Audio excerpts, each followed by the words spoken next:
সকলোকে ধন্যবাদ থাকিল আৰু বিহুৰ শুভেচ্ছা থাকিল। আপোনালোকৰ আগত মই আজি এটা কৌতুক ক'বলৈ আহিছোঁ। এটা হয়তো অনেকখিনি ভুল হ'ব পাৰে, তাতে আপোনালোকে নিজৰ বুলি মাফ কৰি দিয়ে যেন।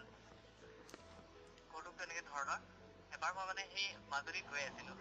তাতে গৈ সেই যিবোৰ মাজত গৈছিলোঁ, তাতে সন্ধিয়া সময়ত মানে অলপ ফুৰিবলৈ গ'লোঁ। তাৰ পৰা আহি সেই মানুহ ঘৰৰ বাটতে এখন দোকান আছিলে, তাতে বহিলোঁ। বহি তাতে চাহ তাহ খালোঁ। তাতে তামোল এখন খাই সেই তেওঁলোকৰ দোকানৰ মুখতে মানে চাহখনতে বহি আছিলোঁ। আৰু দোকানত মানে এটা বেগ বাজি আছিলে। আৰু সেইখিনি সময়ত গায়কে ইমান ভল্টেজ আপ ডাউন কৰি আছে, বাৰিষা দিন আছিলে।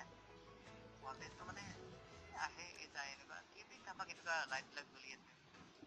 আৰু তাত মানে গানটো শুনিবলৈ আপোনাৰ এনেকুৱা লাগিছিলে, তাৰে মই অলপমান আপোনালোকে শুনাব খুজিছোঁ।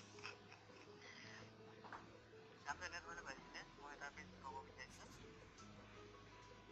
মাজুলীত এজনী ছোৱালীয়ে দুখ পালে, পাৰ্বতী বহুতকে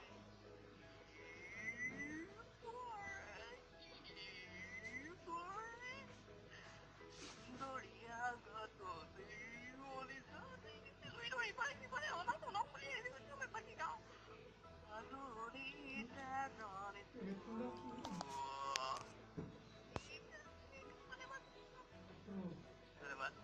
এনেধৰণে মানে মই যেতিয়া শুনিছিলোঁ গানটো, যদি ভাল লাগিছে আপোনালোকে